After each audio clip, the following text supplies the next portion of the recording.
Okay, to the best of my ability, I'm going to show you guys how and why I inoculate fruiting blocks and what I do afterwards and all that good stuff.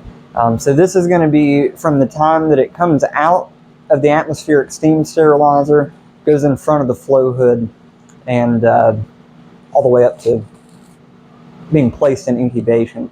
So the first thing that I'll do is obviously I'll cut the flow hood on, let it run for about 20 minutes. That scrubs the air in here really good. Make sure we have a nice clean space to work in front of. The next thing I'll do is I'll open these bags, then I'll add some spawn to them. Then I'll seal the bags, I give them a double seal. Then I'll mix them, make sure that all of those grains that we just added are evenly dispersed. And then after then, basically it just gets slid off. Eventually it's taken outside into the incubation area. It sits there for about 3, 4, sometimes 5 weeks, sometimes longer depending on species. And then we fruit them out.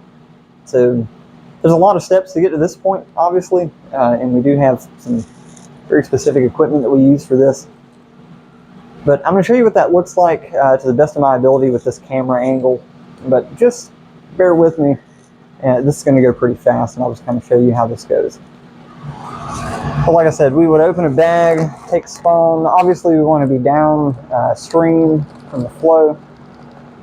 Add a little bit of spawn. I'll swap these over really quickly, and my workspace is pretty little over here. But this then gets folded out, so I don't fold the gussets of the bag back in. I just fold it out just like that. I've got a nice wide sealer. It's an 18-inch. Definitely recommend that you get an 18-inch if you're going to be doing this. A 12-inch is just not wide enough, not even for a 14A fruiting block. So definitely invest in a good sealer. Get one with a good wide seal. I think this one's 5mm. The 2mm sealers are garbage. Don't get them. Trust me.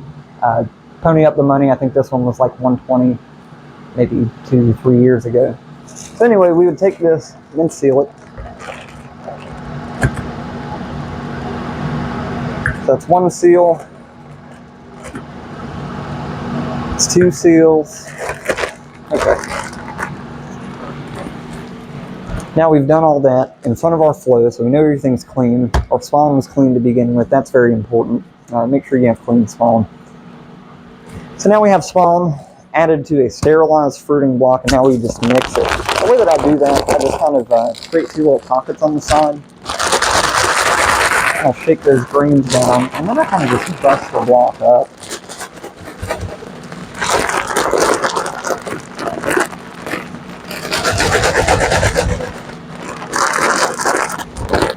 As you see here, I've got a lot of grains in the top, but I don't have so many in the bottom.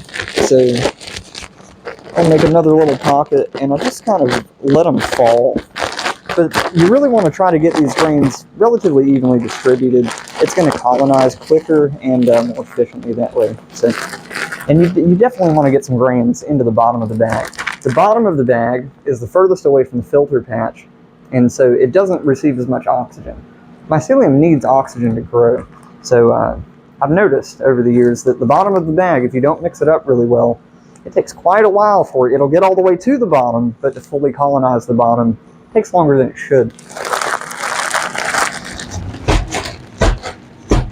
I'll tap it out on the floor, kind of form it up a little bit, kind of push the top down just a little. And that is now ready for incubation. It's very simple.